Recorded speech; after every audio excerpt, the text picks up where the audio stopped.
उत्तर प्रदेश की राजनीति में चुनाव भले ही अभी दूर हो, लेकिन सियासी चालें अभी से तेज हो गई हैं। 2027 विधानसभा चुनाव से पहले योगी सरकार ने मंत्रिमंडल में बड़ा फेरबदल करके साफ संकेत दे दिए हैं कि बीजेपी अब हर जाति, हर क्षेत्र और हर वोट बैंक को साधने की तैयारी में जुट चुकी है। पश्चिमी यूपी से लेकर पूर्वांचल तक नए चेहरों को मौका देकर पार्टी ने बड़ा राजनीतिक संदेश देने की कोशिश की है।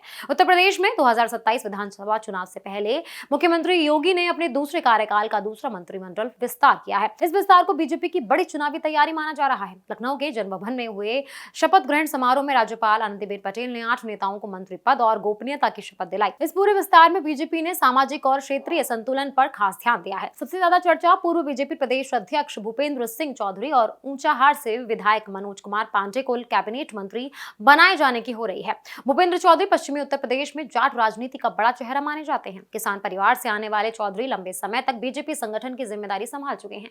ऐसे में उनका मंत्री बनना साफ दिखाता है कि बीजेपी पश्चिमी यूपी में जाट वोट बैंक को मजबूत करने की कोशिश कर रही है। वहीं मनोज कुमार पांडे को बीजेपी का नया ब्राह्मण चेहरा माना जा रहा है। वो पहले समाजवादी पार्टी में थे, लेकिन लोकसभा चुनाव के दौरान उन्होंने बीजेपी का समर्थन किया था। रायबरेली और अमेठी जैसे इलाकों में ब्राह्मण वोट और पारंपरिक सपा वोट बैंक में सेंध लगाने के लिए बीजेपी उन्हें अहम चेहरा मान रही है। डॉक्टर विधायक सोमेंद्र सिंह तोमर और सिकंदरा से विधायक अजीत पाल को प्रमोट कर राज्य मंत्री स्वतंत्र प्रभार बनाया गया है। बीजेपी इसे युवा नेतृत्व को आगे बढ़ाने के संकेत के तौर पर भी दिखा रही है।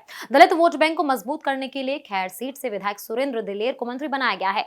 जाटव समाज से आने वाले सुरेंद्र दिलेर का परिवार लंबे समय से राजनीति में सक्रिय रहा है। बीजेपी इस फैसले के जरिए पश्चिमी यूपी में दलित समाज को मजबूत संदेश देना चाहती है। पूर्वांचल के जातीय समीकरण को ध्यान में रखते हुए हंसराज विश्वकर्मा को भी मंत्रिमंडल में जगह दी गई है। विश्वकर्मा समाज में उनकी अच्छी पकड़ मानी जाती है और संगठन में भी उनकी सक्रिय भूमिका रही है।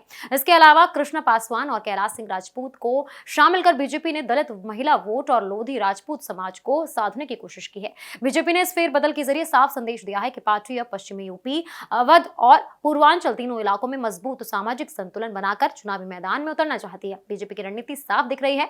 ब्राह्मण, जाट, दलित, लोधी और गैर यादव ओबीसी वोटरों को साथ कर जोड़कर बड़ा सामाजिक गठजोड़ तैयार करना। कुल मिलाकर यूपी में चुनाव भले ही अभी दूर हो, लेकिन सियासत पूरी तरह गर्मा चुकी है। बीजेपी ने मंत्रिमंडल विस्तार के जरिए बड़ा संदेश देने की कोशिश की है। अब देखना होगा कि ये नए चेहरे 2027 के चुनाव में पार्टी को कितना फायदा पहुंचाते हैं।